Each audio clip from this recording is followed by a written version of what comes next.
So அடுத்ததாக 3-phase induction மோட்டாரில் 68வது problem பார்க்கலாம். இது பார்த்தீங்கன்னா கேட் 2015 கேட்ட ப்ராப்ளம்.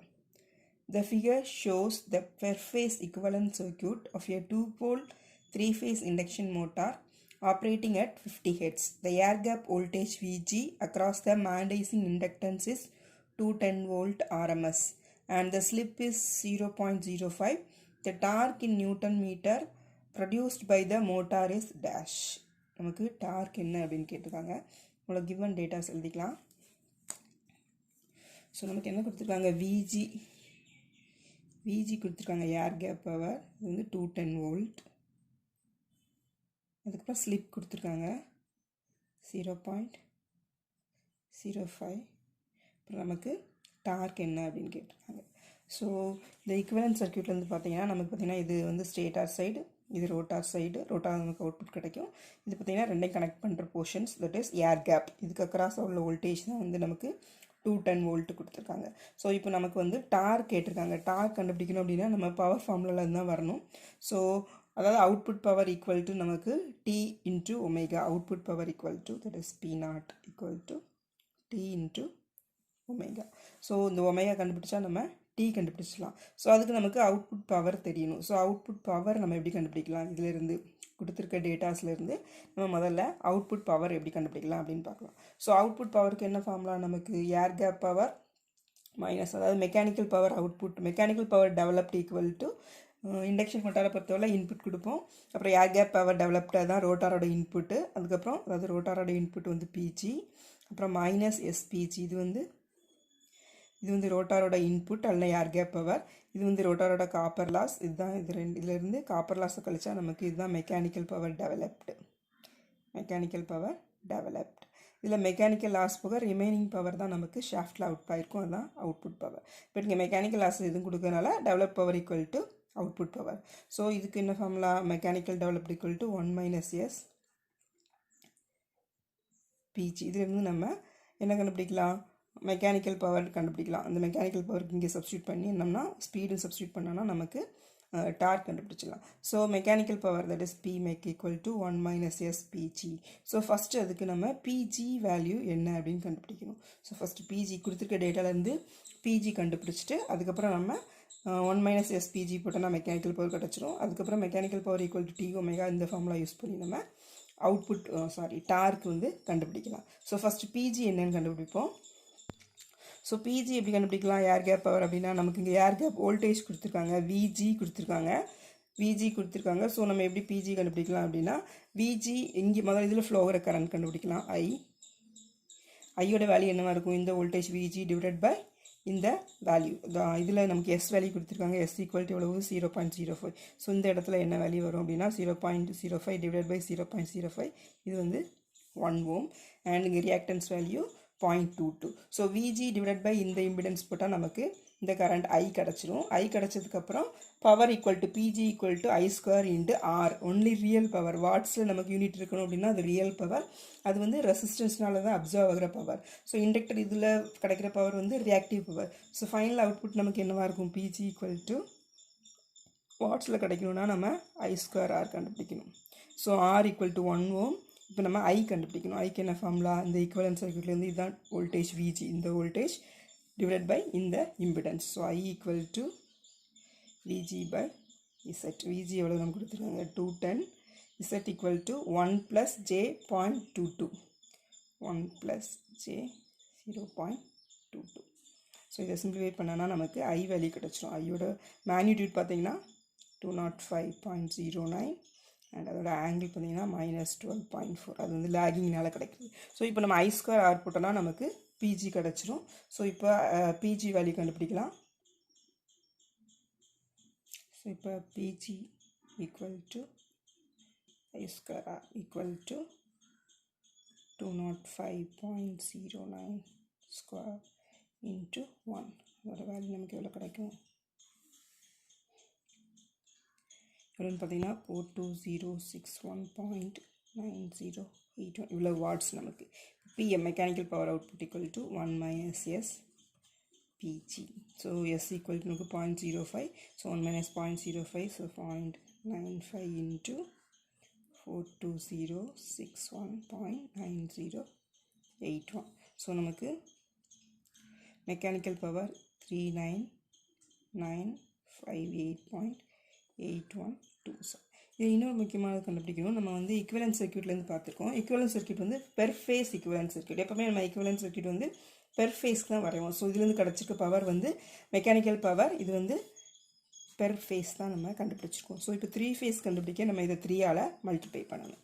ஸோ நமக்கு PM = 3 × PM பெர் ஃபேஸ், அதாவது இந்த வேல்யூ, இந்த இவ்வளோ வாட்ஸ். ஸோ இப்போ பிஎம்க்கு என்ன ஃபார்முலா, நமக்கு output power PM = P0 = T omega. So இதில் நம்ம இப்போ ஒமேகா கண்டுபிடிக்கணும். ஸோ ஒமேகாக்கு ஃபார்முலா என்ன, ஒமேகா = 2πN/60. இப்போ நம்ம இதில் என்னோட வேல்யூ என்னன்னு கண்டுபிடிக்கணும். ஸோ நமக்கு எஸ் தான் கொடுத்துருக்காங்க. ஸோ என்னோட வேல்யூ என்னன்னு கண்டுபிடிப்போம். ஸோ என்னுக்கு என்ன ஃபார்முலா, ஸோ நமக்கு என்னோட வேல்யூ என்ன அப்படின்னு கண்டுபிடிக்கணும். ஸோ எனக்கு n = 1 - s × synchronous speed. So nsக்கு என்ன ஃபார்முலா, இதில் ns பார்த்தோம் அப்படின்னா ns = 120F / P, that is equal to 120 × 50 / 2, that is equal to 3000. So இதில் 1 - s 1 - 0.05 × ns = 3000. சிம்பிளிஃபை பண்ணால் நமக்கு என்ன வரும், நமக்கு 2850 RPM. ஸோ அதை இதில் சப்ஸ்டியூட் பண்ணி, ஸோ இப்போ நம்ம power formula, that is power = 3 × 3995.8127 தான் power, 3 phase power = T × omega. So T = 3 × இது 3 ஃபேஸ் பவர் 3995.8127 / 2πN/60 × 60 மேலே போயிடும். என்னோட வேல்யூ எவ்வளவு, நமக்கு 2850. ஸோ இதான் நமக்கு டார்க் ஃபார்முலா. இதை சிம்பிளிஃபை பண்ணிங்க அப்படின்னா உங்களுக்கு என்ன வரும், 401.6616 நியூட்டன் மீட்டர். இதான் நம்மளோட ஆன்சர்.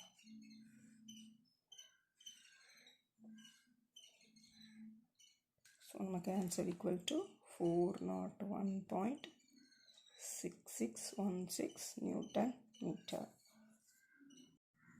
அடுத்ததாக 3 ஃபேஸ் இண்டக்ஷன் மோட்டாரில் 69வது ப்ராப்ளம் பார்க்கலாம். இது பார்த்தீங்கன்னா கேட் 2016 கேட்ட problem. The starting line current of a 415 volt 3-phase delta connected induction motor is 120 amps when the rated voltage is applied to its stator winding. The starting line current at a reduced voltage of 110 volt in ampere is dash. So first என்ன பண்ணுறோம் அப்படின்னா, rated voltage 415 கொடுக்கும்போது நமக்கு starting current = 120 amps. 110 வோல்ட்டாக இருக்கும்போது current எவ்வளவு தான் நம்மளோட கொஸ்டின். ஸோ ஃபஸ்ட் என்ன கொடுத்துருக்காங்க, given data, starting current IST 1 வச்சுக்கலாம்னா = 120 amps. எப்போ அப்படின்னு பார்த்தீங்கன்னா when V = 450, அதாவது ரேட்டட் வோல்டேஜ் ஆகிருக்கும்போது.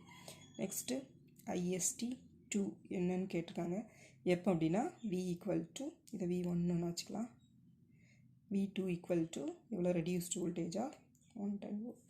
ஸோ சிம்பிள் தான், நமக்கு வோல்டேஜ் ரெடியூஸ் பண்ணோன்னா அந்த ப்ரொப்போர்ஷனலில் நமக்கு கரண்ட்டும் ரெடியூஸ் ஆகும், அப்ளைட் வோல்டேஜ். ஸோ இதில் பார்த்தீங்கன்னா நமக்கு 120 ப்ரொப்போர்ஷனல் டு 415 வோல்டேஜ், இந்த கரண்ட் ப்ரொப்போர்ஷனல் டு இந்த வோல்டேஜ். நெக்ஸ்ட் பார்த்தீங்கன்னா I2 வேணால் வச்சுக்கலாம், IST2 proportional to 110 voltage. So starting current 2 divide by 120, இது equation 1 வச்சுக்கலாம், 2 வச்சுக்கலாம், இது வந்து 2 divided by 1. So IST by 120 = 110 divided by 450. இந்த 120 இந்த சைட் கொண்டு போய் சிம்பிளிஃபை பண்ணோன்னா IST2 ஸ்டார்டிங் கரண்ட் 2 = நமக்கு எவ்வளோ ஆன்சர் வரும், 31.807 amps. இதான் நமக்கு ஆன்சர், 31.807 amps. ஸோ ஆன்சர் பார்த்தீங்கன்னா 31.807 amps. அடுத்தது 3 ஃபேஸ் இண்டக்ஷன் மோட்டாரில் 70வது ப்ராப்ளம் பார்க்கலாம். இது பார்த்தீங்கன்னா கேட் 2017 கேட்டிருக்காங்க. A 4-pole induction machine is working as induction generator. The generator supply frequency is 60 Hz. The rotor current frequency is 5 Hz. The mechanical speed of rotor in RPM is dash. Speed என்னன்னு கேட்குறாங்க. நமக்கு என்ன கொடுத்துருக்காங்க அப்படின்னா இதில் induction motor work as induction generator. அது ரொம்ப important point. ஜென்ரேட்டராக work ஆகும்போது நமக்கு என்ன ஆகும் அப்படின்னா ஸ்பீட் கிரேட்டர் தேன் என்எஸ். இதான் நமக்கு இந்த கண்டிஷனில் தான் இண்டக்ஷன் மிஷின் எப்படி ரன் ஆகும் அப்படின்னா மோட்டார் ரன் ஆகாமல் ஜென்ரேட்டராக ரன் ஆகும். Speed greater than N S and slip equal to negative. இந்த 2 பாயிண்ட் தான் நம்ம மைண்டில் வச்சுக்கணும். இது எல்லாமே ஆஸ் யூஷுவல். அதாவது நமக்கு ஜென்ரேட்டராக ஒர்க் ஆகுது அப்படின்னா என்ன பண்ணுவோம்னா மெக்கானிக்கல் இன்புட் ரோட்டாரில் கொடுத்து ஸ்டேட்டார்லேருந்து நமக்கு அவுட்புட் எடுக்கிறோம், எலக்ட்ரிக்கல் அவுட்புட் எடுக்கிறோம். ஸோ என்ன கண்டிஷன் பார்த்தீங்கன்னா N greater than NS. Induction மெஷினோட ஸ்பீடு சிங்கர்னஸ் ஸ்பீடோட ஜாஸ்தியாக இருக்கும். அதேமாதிரி ஸ்லிப் வந்து நமக்கு நெகட்டிவாக இருக்கும். ஸ்லிப்க்கு நமக்கு என்ன formula ns minus n divided by ns. இது கிரேட்டராக இருந்துச்சு அப்படின்னா if n is greater than nsனால் நமக்கு ஸ்லிப்போட வேல்யூ நெகட்டிவில் கிடைக்கும். ஸோ இது என்ன ஆகும் n greater than ns இருக்கும்போது நெகட்டிவாக இருக்கும். இது 2 தான் முக்கியமான கண்டிஷன். இப்போ என்னென்ன டேட்டா கொடுத்துருக்காங்க அப்படின்னு பார்க்கலாம். நமக்கு என்ன கொடுத்துருக்காங்க 4 போல் p equal to 4, frequency equal to 60 Hz and f dash rotor frequency equal to 5 Hz. So as usual நம்ம s கண்டுபிடிக்கணும் முதல்ல. So s equal to அது sf equal to f dash. So f dash equal to sf. So s equal to f dash by f, that is 5 divided by 60. So நமக்கு 0.0833 இதான் நமக்கு ஸ்லிப்போட value. But இது வந்து negative வேல்யூவாக இருக்கும். Value இது, but இதோட நெகட்டிவ். இதை மட்டும் வச்சுக்கணும், நம்ம மனசில் வச்சுக்கணும். ஸோ நம்ம எப்படி n கண்டுபிடிக்கலாம்? n equal to 1 minus S into N S. இது நார்மல் ஃபார்முலா. ஸ்லிப் நெகட்டிவாக இருந்தால் minus of minus S plus S. இதுதான் இங்கே நம்ம அப்ளை பண்ணணும். ஸோ இதை யூஸ் பண்ணி நம்ம இப்போது n கண்டுபிடிக்க போகிறோம். ஸோ எஸ் நமக்கு தெரியும் 0.0833. அது ns கண்டுபிடிக்கலாம் இப்போது. ஸோ nsக்கு என்ன formula? ns equal to 120 f divided by p. So நமக்கு p equal to 4. So 120 into 60 divided by 4. நமக்கு என்ன ஆன்சர்? 1800 rpm. So இப்போ n equal to 1 plus s into ns. That is 1 plus 0.0833 into 1800. So நமக்கு என்னோட value so நமக்கு 1950 rpm. இதான் நமக்கு speed. That is greater than synchronous. 1800 இருந்தது synchronous speed. Greater தேன் synchronous speed என்ன இருக்கும் தான் நமக்கு மெஷின் வந்து ஜென்ரேட்டராக ஒர்க் ஆகும். ஸோ இப்போ இது எந்த ஆப்ஷனோட மேட்ச் ஆகுதுன்னு பார்த்துடலாம். ஸோ நமக்கு இப்போ option C is the correct one. அடுத்தது 3 phase இண்டக்ஷன் மோட்டாரில் 71வது ப்ராப்ளம். இது பார்த்திங்கன்னா கேட் 2017 கேட்டிருக்காங்க. A 3 phase 4-pole 400 volt 50 Hz squirrel cage induction motor is operating at a slip of 0.02. The speed of rotor flux in mechanical radian per second sensed by a stationary observer is closest to dash. நமக்கு 4 option கொடுத்துருக்காங்க as usual. So நமக்கு என்ன கொடுத்துருக்காங்க அப்படின்னா என்ன கேட்டிருக்காங்க அப்படின்னா speed of rotor magnetic field தான் நம்ம கேட்டிருக்காங்க. Speed of rotor flux, speed of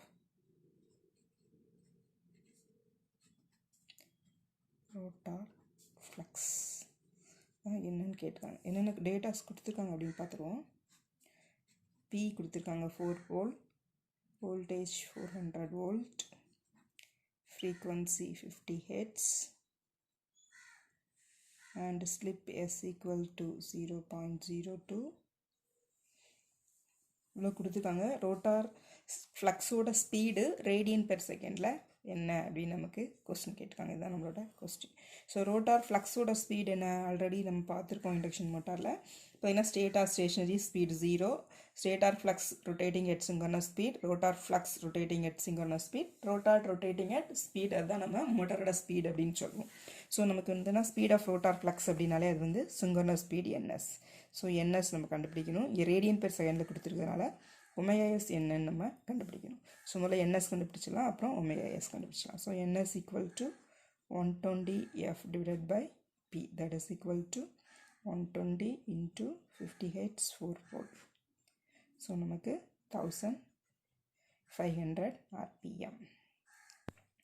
So நமக்கு omega s க்கு formula 2 pi n by 60. So omega s equal to 2 pi ns divided by 60, that is equal to 2 pi into 1500 divided by 60. இது simplify பண்ணோம்னா நமக்கு என்ன answer வரும் பார்த்தீங்கன்னா 157 radian per second. So நமக்கு option C தான் correct option. அடுத்தது induction மோட்டாரில் 72வது ப்ராப்ளம் பார்க்கலாம். இதான் இண்டக்ஷன் மோட்டாரில் லாஸ்ட் ப்ராப்ளம். பார்த்தீங்கன்னா கேட் 2017 கேட்ட problem. A star connected 12.5 kilowatt 208 volt line voltage 3-phase 60 Hz squirrel cage induction motor has the following equivalent circuit parameter per phase referred to the stator. So நமக்கு R1 value, R2 value, X1, X2 value கொடுத்துருக்காங்க. Neglect shunt branch இந்த equivalent circuit, அதாவது no load X0 R0 neglect பண்ண சொல்லிட்டாங்க. The starting current for this motor when connected to 80 volt 20 Hz 3-phase AC supply. Starting current கேட்டிருக்காங்க எப்போ அப்படின்னா connected to இந்த source. And நமக்கு ஷண்ட் பிரான்ச் ஈக்குவலன்ட் சர்க்யூட்டில் ஷண்ட் பிரான்ச் நெக்லெக்ட் பண்ண சொல்லிட்டனால ஒன்லி ஆர் அண்ட் எக்ஸ் மட்டும் இருக்கும். அந்த R equal to R1 and R2, X equal to X1 and X2. So இப்போ சொல்யூஷன் பார்க்கலாம். அதில் கிவன் டேட்டா எழுதிக்குவோம். ஸோ நம்ம முதல்ல ஃபஸ்ட்டு கேஸில் ஒரு ஃப்ரீக்வன்சி, வோல்டேஜு, பவர் எல்லாம் கொடுத்துருக்காங்க. ஸோ ஃபஸ்ட்டு பவர் கொடுத்துருக்காங்க எவ்வளவு 12.5 kilowatt. First case voltage equal to 208, இது வந்து லைன் வோல்டேஜ். அடுத்து ஃப்ரீக்வன்சி பார்த்திங்கன்னா 60 Hz அண்ட் மோட்டார் பேராமீட்டர் பார்த்திங்கன்னா R equal to R1 plus R2. So 0.3, 0.3. So 0.3 plus 0.3 equal to 0.6. அதுக்கப்புறம் X1, X2 கொடுத்துருக்காங்க. So X equal to X1 plus X2, that is ரெண்டுமே equal. 0.41, 0.41 இது equal to 0.82 கொடுத்துட்டாங்க. வேறு என்ன கொடுத்துருக்காங்க? இப்போ என்னென்னா வோல்டேஜ் வந்து இப்போ என்னவாகுது அப்படின்னா 80 volt ஆகுது. Frequency becomes 20 Hz. அப்படின்னா நமக்கு ஸ்டார்டிங் கரண்ட் என்ன அப்படின்னு கேட்டிருக்காங்க. IST ஈக்குவல் டு என்ன அப்படின்னு கேட்டிருக்காங்க. ஸோ நமக்கு கரண்ட்டுக்கு என்ன ஃபார்முலா? கரண்ட் ஈக்குவல் டு ஸ்டார்டிங்கில் current equal to voltage by impedance தான் ஏசி சர்க்யூட்டில் ஃபார்முலா. நமக்கு இங்கே வோல்டேஜ் வந்து ஃபெர் ஃபேஸ் வோல்டேஜ் எழுதணும், ஃபேஸ் வோல்டேஜ் எழுதணும். ஏன்னா ஃபெர் ஃபேஸ் ஈக்குவலன்ட் சர்க்யூட் தான். ப்ரைசட் equal to R square, magnitude இசட்டோட மேக்னிடியூட் பார்த்தீங்கன்னா R square plus X square. நமக்கு ஷண்ட் எலமெண்ட்லாம் கிடையாது. ஸோ சிம்பிளாக R எக்ஸ் மட்டும் கொடுத்துருக்காங்க. ஸோ ஆர் வந்து R1 plus R2, X equal to X1 plus X2. So starting and கண்டுபிடிக்க voltage per phase divided by இந்த இம்பிடன்சஸ். எப்போ அப்படின்னா இந்த 80 வோல்ட்டாக இருக்கும்போது இந்த வோல்டேஜ் வந்து 80 வோல்ட், அதாவது இது லைன் வோல்டேஜ். ஆக்சுவலாக இதுக்கும் phase voltage, that is 80/√3. Star connection கொடுத்துருக்காங்க. ஸோ நமக்கு phase voltage equal to 80/√3. So இந்த இடத்துல 80/√3 சப்ஸ்டியூட் பண்ணணும். Next resistance plus reactance square. But இங்கே என்ன ஆகும் அப்படின்னா நமக்கு 20 Hz, நமக்கு வந்து இங்கே கொடுத்துருக்க ரியாக்டன்ஸ் எக்ஸ் வந்து 60 Hzல கொடுத்துருக்காங்க.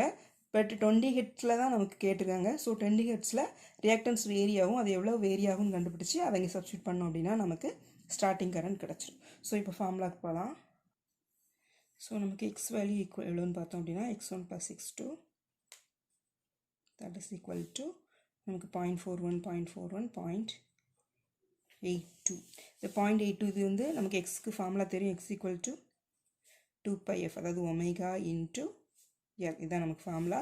So X proportional to frequency, X proportional to frequency. So first frequency எவ்வளவு நமக்கு 60 Hz. 60 Hz is proportional to 0.82. Second கேஸில் நமக்கு எவ்வளோ ஃப்ரீக்வன்சி கொடுத்துருக்காங்க? 20 Hz கொடுத்துருக்காங்க. So 20, that is proportional to X. இதான் ஆக்சுவலாக செகண்ட் கேஸில் நமக்கு தேவையான எக்ஸ். ஸோ நம்ம எக்ஸ் டிவைடட் பை பாயிண்ட், அதாவது இது ஃபஸ்ட் இக்குவேஷன், இது செகண்ட் இக்குவேஷன் வச்சுன்னா 2 divided by 1 போட்டோம்னா X divided by point equal to 20/60. So X equal to 20/6 1/3 into 0.8 இங்கே போகும். ஸோ 0.8. ஸோ 0.8/3 தான் நமக்கு எக்ஸ் வேல்யூ. ஸோ இப்போ நமக்கு என்ன கொஸ்டினில் என்ன கேட்டிருக்காங்க, பட் ஆர் வேல்யூ வந்து ஃப்ரீக்வன்சி பொறுத்து வேரி ஆகாது. ஸோ சேம் ஆர் வேல்யூ தான் இருக்கும். ஸோ நமக்கு ஆர் ஆல்ரெடி தெரியும் என்ன வேல்யூ, 0.3 + 0.3, அதாவது R1 + R2 that is equal to 0.6. இப்போ எல்லா வேல்யூ நம்ம ஃபார்முலாவில் சப்ஸ்டியூட் பண்ணலாம்.